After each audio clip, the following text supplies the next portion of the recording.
केहरो से आमे पाँच पांडवा त केहरो से नारद मुनि हो। अरे केहरो से आवे भगवान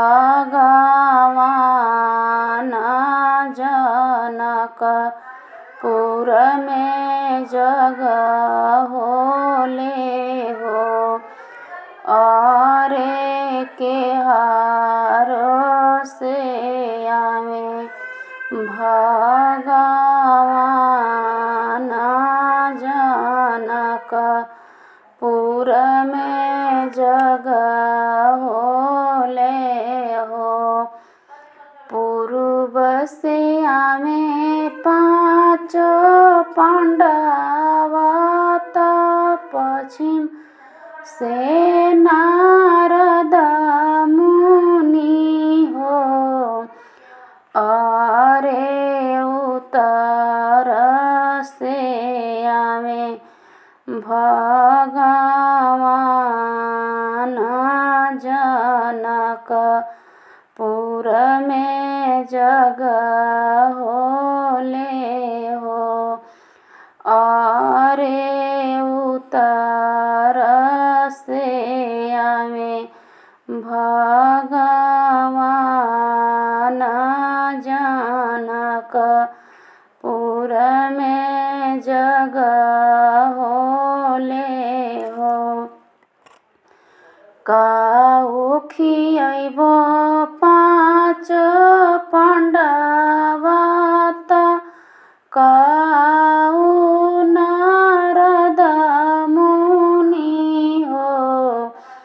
अरे काऊ खियाइबो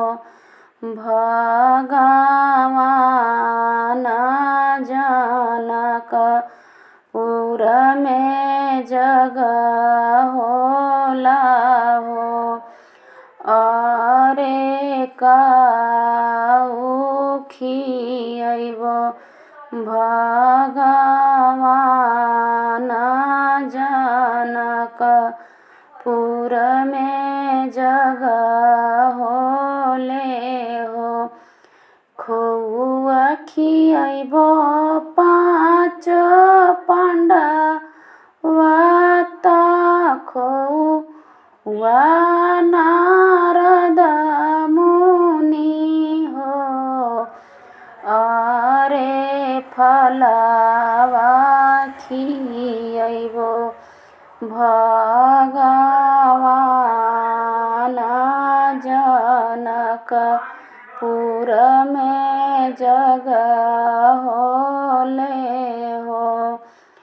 अरे फलवा खियाइबो भगवान